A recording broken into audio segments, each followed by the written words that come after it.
ATC fuses? Modern fuse box? Vintage Volkswagen wiring? We can combine the two. I'll show you how.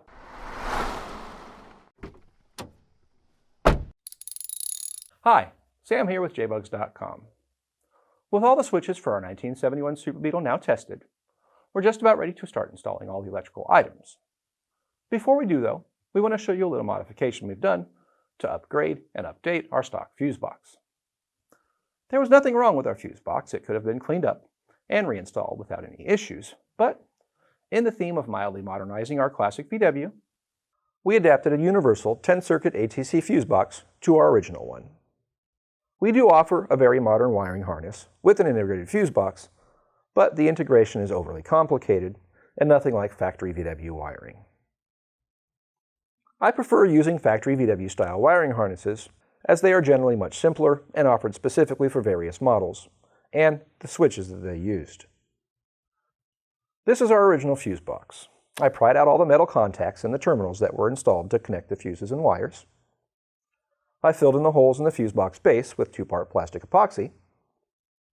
Then I drilled out 2 new holes so I could mount the new fuse box in place. Now we have fuses that are accessible in the trunk instead of from underneath the dashboard.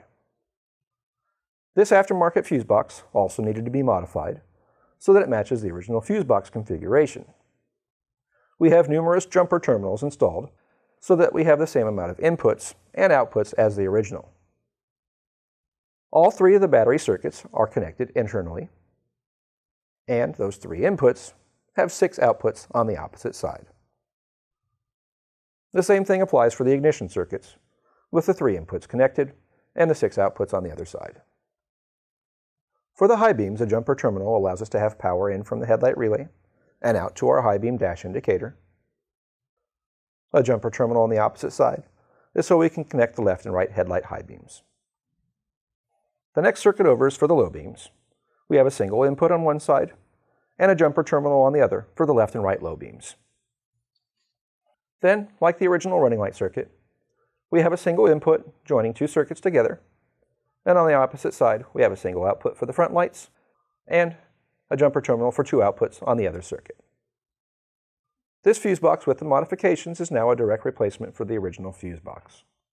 It still mounts in the factory location, and the fuses themselves are no longer underneath the dash, but up in the trunk where they're easier to access.